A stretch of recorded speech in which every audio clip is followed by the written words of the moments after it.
हमने टॉपिक लिया है चोला डिनास्टी। तो Chola dynasty class 6, 7, 8, 9, 10 history CBSE, NCERT related है और इवन आपके यूपीएससी, एमपीएससी एग्ज़ाम के लिए भी स्टेट पीएससी के लिए भी ये इम्पोर्टेंट टॉपिक है। तो एग्ज़ैक्टली चोला डिनास्टी जो था, तो चोला डिनास्टी एक साउथ साउथ इंडिया का डिनास्टी था और ये डिनास्टी ने क्या किया, तो ये इस डिनास्टी ने एग्ज़ैक्टली इसका जो कावेरी रिवर वैली है, वहाँ से उनकी शुरुआत हो गई और द पीरियड ऑफ टाइम ये एग्ज़ैक्टली डिनास्टी बहुत एक्सपेंड की।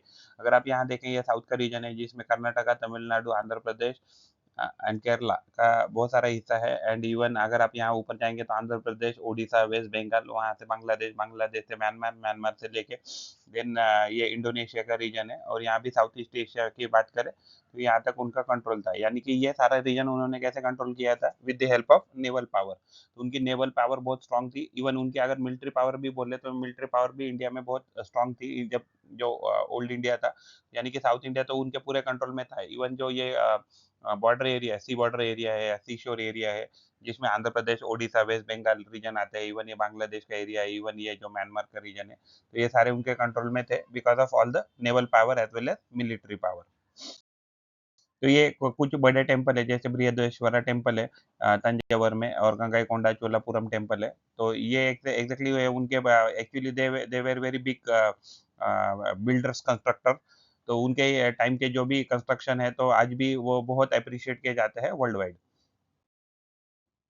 तो जो चोला डिनास्टी था, तो उन्होंने रूल किया था साउथ इंडिया में, तो उन्होंने लगभग 4 सेंचुरी तक रूल किया, इसलिए हम उनको पढ़ते हैं और उनके बहुत सारी कंट्रीब्यूशन है टू इंडियन हिस्ट्री। तो उनका पीरियड था 9th सेंचुरी से 13th सेंचुरी में, इनको हम मेडिएवल चोलास कहेंगे। जो भी हम इस चैप्टर में जनरली मेजरली पढ़ने वाले हैं, तो वो सारा वो मेडिएवल चोलास के बारे में ही पढ़ने वाले हैं।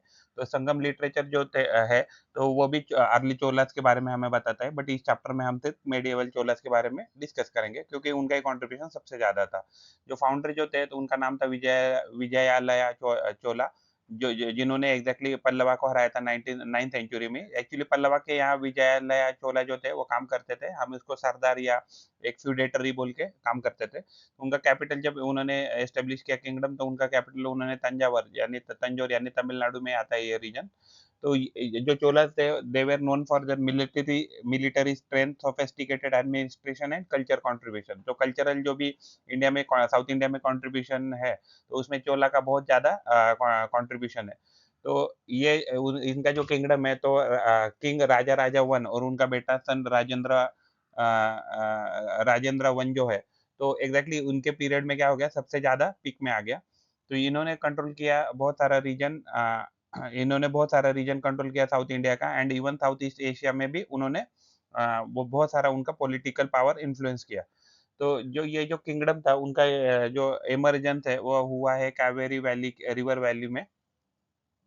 उन्होंने बहुत सारे रीजन जीते अदर देन इंडिया के। जैसे for example Sri Lanka, Maldives part of south east Asia, जैसे हम इंडोनेशिया कहते हैं।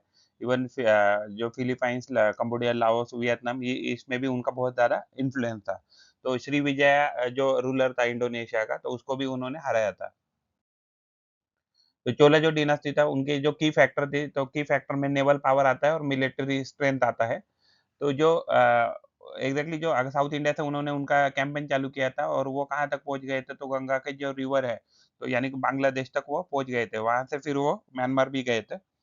उनके एडमिनिस्ट्रेशन में हम क्या देख सकते हैं, वो हाइली ऑर्गनाइज़्ड था और एफिशिएंट था।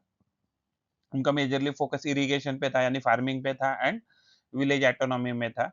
तो विलेज ऑटोनॉमी और इरिगेशन की जो सिस्टम है, तो उनका बहुत ज़्यादा कंट्रीब्यूशन है। तो उनका जो ब्यूरोक्रेसी का स्ट्रक्चर था, वो हाइली स्ट्रक्चर्ड था और उनके पास स्ट्रॉन्ग मिलिट्री पावर थी एंड उनका मिलिट्री भी हाइली डिसिप्लिन्ड था। तो वाइब्रेंट सोसाइटी यानी कि जब थे, तो बहुत ज़्यादा arts, architecture, bronze sculpture and Tamil literature जो है, तो इसका क्या हो गया, ये बहुत ज़्यादा ग्रो हो गया। जो चोला डायनास्टी है, तो कल्चरल कंट्रीब्यूशन में ये बहुत ज़्यादा बड़े बिल्डर थे, तो उन्होंने बहुत बड़े-बड़े टेम्पल बनाने की कोशिश की। जैसे फॉर एग्ज़ाम्पल बृहदेश्वरा टेम्पल है तंजावुर में और गंगाईकोंडा चोलापुरम टेम्पल बनाया। उसके बाद अगर ब्रॉन्ज स्टैच्यू की बात करें, तो ब्रॉन्ज स्कल्पचर में नटराजा का उन्होंने स्टैच्यू है जो वर्ल्ड फेमस है। तो Nataraja is nothing but Shiva as a cosmic dancer. तो तमिल लिटरेचर में थोड़ा प्रोनंसिएशन में मेरा प्रॉब्लम हो सकता है क्योंकि ये सारे तमिल वर्ड है। तो एपिक पोएम है उनका कंबा रामायणम, फिर उसके बाद पेरिया पुराणम, फिर थेवारम, फिर नलायिरा, दिव्या, प्रबंधम, फिर कलिंगाट्टू, परानी, कुलोट्टू कुलोट्टुनांगा चोलन, पिल्लई तमिल। ये अलग-अलग उनके क्या है तमिल लिटरेचर के कंट्रीब्यूशंस है।